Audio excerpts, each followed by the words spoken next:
back to Face to Face dito sa TV5.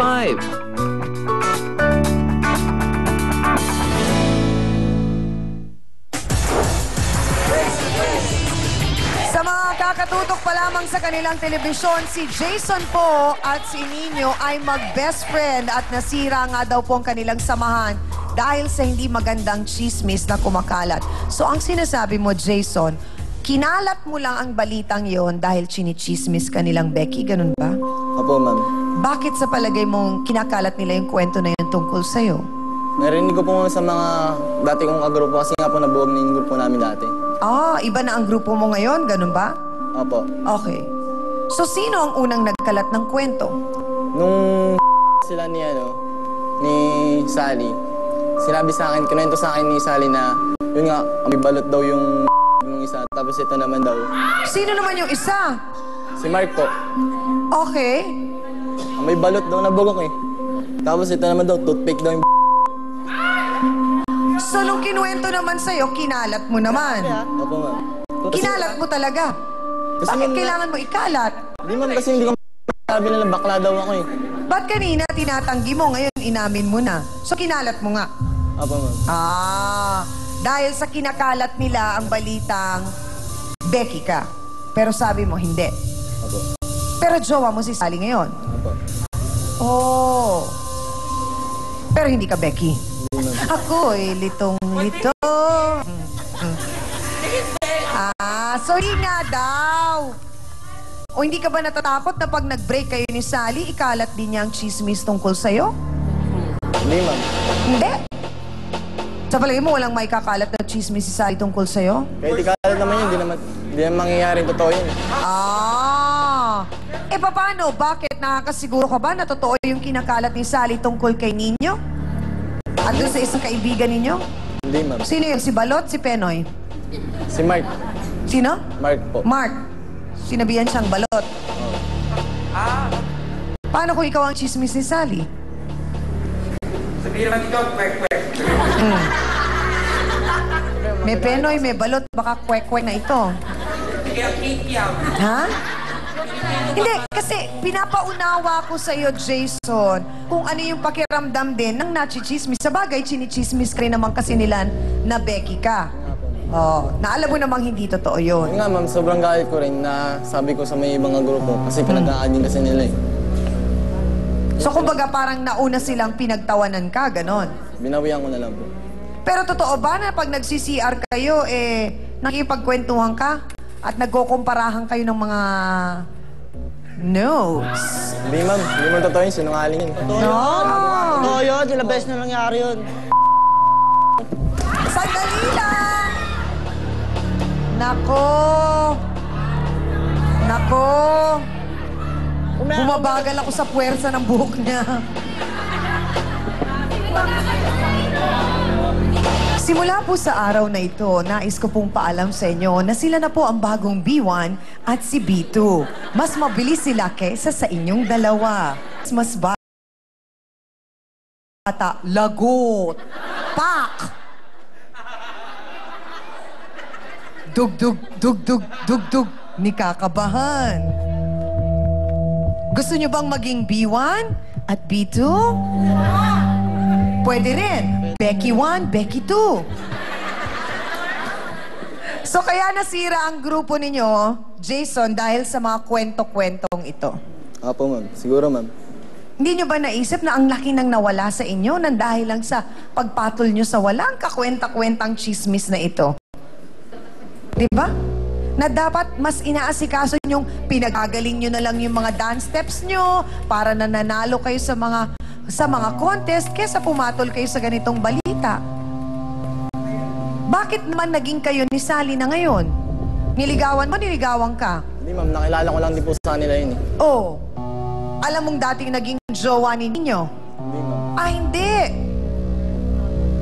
So, ikaw din ang lumigaw sa kanya, nakainom ka o ano, paano? Hindi, ma'am. Nakilala ko lang kasi ma'am, mapera eh. Mapera! So ginagamit mo lang daw siya nang dahil sa pera. Ang taas naman nung kay Hans dito. Ha? Inaamin mo yun. Na kaya ka nakipagrelasyon Jason kay Sally ay nang dahil sa pera. So hindi mo siya mahal. Hindi mo. Alam niya yon? Bawal sa akin yun. Gano'n kayo katagal? 2 months po. 2 months. Hindi mo ba alam na isa yan sa pinakamasakit na pwedeng marinig ng isa nating kapatid na Becky? Hindi ba, Hans? Na talagang tahasang inaamin ni Jason na pineperahan lang niya si Becky. At hindi ako natutuwa doon, Jason. Oo nga, Jack. Kasi ang napakalaki ng katawan mo, pwede kang magtrabaho. Bakit kailangan mo siyang perahan? Diba? Naparay nga ako eh. Attorney, ako sa pagkaganito po ba ka below the belt na yung kinakalat na balita o yung sabing nagiging chismis na dun sa lugar nila, talaga namang kahihiya na. Pag nagsampa po ba ng kaso ang bawat isa sa kanila, mas mabigat po ba yun pagka ganon? Yung pong kasong paninirampuri, tiyangami, nakakalungkot mababa lang pong penalty nun Ayan lang po ay ranging from 1 day to 30 days na imprisonment o arresto menor, tiyangami.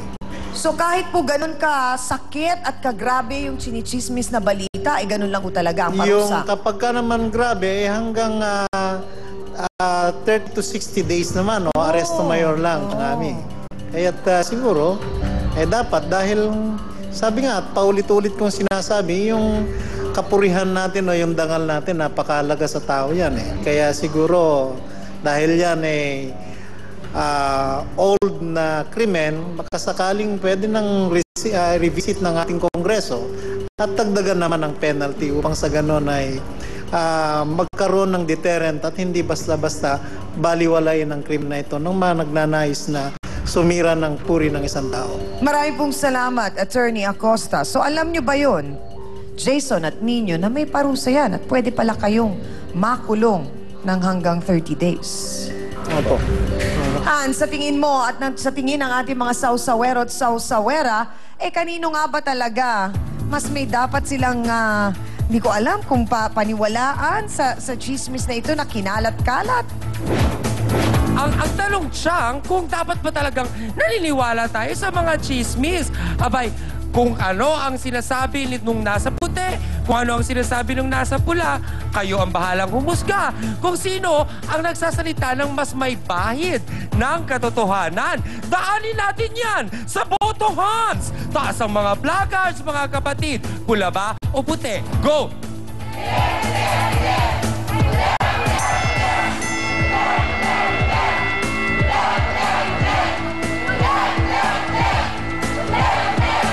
Siyang, sa puntong ito ng ating usapan, medyo mas marami ako nakikitang puti na parang sinasabi nila na hindi naman siguro sila naniniwala na talagang ganun kaliit yung dapat ay malaki. Yan ang resulta ng ating nakakalokang Boto Hans. At eto pa mga kapatid, alam mo ba Jason na may nagrereklamo din laban sa'yo dahil kumalat daw ang isang mabahong usap-usapan tungkol sa kanya dahil din nga daw sa'yo. Kaya naman daw, hindi raw niya matanggap na ipagkalat pa ni Jason na mabaho raw ang kanyang ay, sabay-sabay po natin yan salubungin at tanungin si Mark Gibaw. Pasok!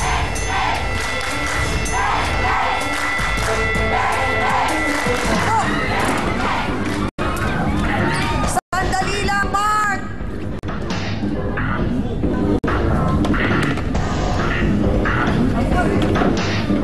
Diretso ang tanong, Mark, anong kinakalat na chismis tungkol sa'yo? Ni Jason ba o ni Sally? Yan po si Jason. Oh. Nagkakalat po niya sa amin na ganun nga raw po, mabaho raw po. Naging jowa mo ba si Sally din? Hindi po. Hindi. O paano naman nalaman yun? May lang po, tinext ko lang po siya. Dumiskarte po ako ng pera sa kanya. Kanino? Kay Sally. Sa jowa niya. So nagka-something-something kayo ni Sally? Meron po. Oh. So parang ang lumalabas si Sally ang pinag-uugatan ng lahat ng chismis na ito. Sino nga ba ang nagsasabi ng totoo sa magkakaibigan? Si Jason ba, si Nino o si Mark? Kanino nga ba ang mas mabango? Huh? Malalaman natin yan sa pagbabalik ng pambansang programa sa telebisyon, ang Face to Face. Parang lumalabas You're making tuhog-tuhog them. Are you nagba-barbecue? No. Ha? No? You're making tuhog him. Him and him. Like that. Kasalanan ko ba yung magkagusto sila sa akin? Clerky! Sally! Hindi ko kinakaya.